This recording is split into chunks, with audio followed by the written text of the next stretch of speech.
Tribes of Beorma 2023, our inaugural festival in the Malvern Hills at St Angelo. Me and John are proud to represent. You first came here, what, 3-4 years, just before COVID? Yeah, 3-4 years ago. So basically, my mother brought me to an event which was connected to Haile Selassie. He lived at the bottom of the hill for a while. Right, so when he was in exile from Ethiopia, he actually lived in the Malverns, and basically he said it was like Ethiopia, so with all the hillside, all the greenery, and it does feel quite tropical when you're up here, doesn't it, John? It does. They all come for his birthday. So restaurants from right across the world. Yeah. They came over from Eritrea and Somalia, even during the war, which shocked me. Yeah. So basically, my mum was big into the Rastafarian movement. That's how she stumbled on the event. I sort of drove her down, came along, saw the place, thought this is beautiful, I'd love to do something. And then basically we got hit with lockdown, didn't we, John? And, so we really wanted to put the event on. Lockdown came, which meant I didn't want John getting into trouble, he didn't want me getting into trouble. So that got delayed. And then in between time, I ended up going to Tulum to a few raves out there in the jungle. I was really inspired by it. It was a next level experience, and I really wanted to bring that back and sort of share that experience with the locals. Today we've handpicked a few DJs and producers that we really back and believe in. More up and coming talent rather than established DJs.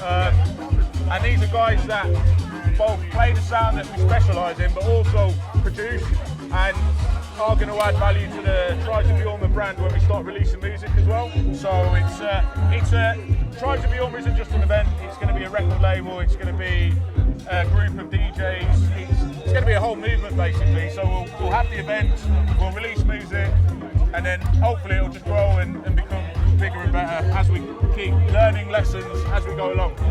Tribes of Beorma, where did the name come from? So you've got the Tribes of Israel.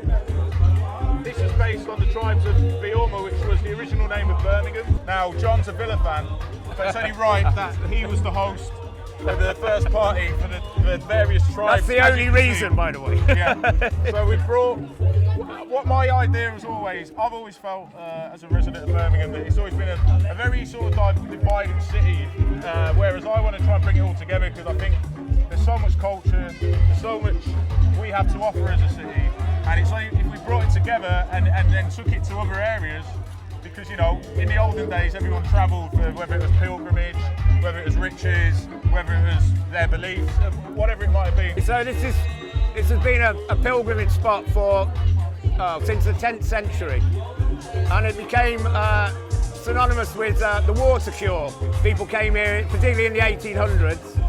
And then if you have a look at the list of the famous people who over the years have been here, particularly famous authors and poets and musicians. Not quite like these musicians, but Algar in particular was a big fan. And Tolkien and C.S. Lewis, who were both Brummies and used to come down here. I want to travel to beautiful parts of the world, starting with this beautiful part, and then what we'll do, we'll stake a flag in the ground, we'll have an annual event here, then we'll find somewhere else, and it'll continue to grow, and hopefully we'll have lots of little places where we get our community together and share this experience really.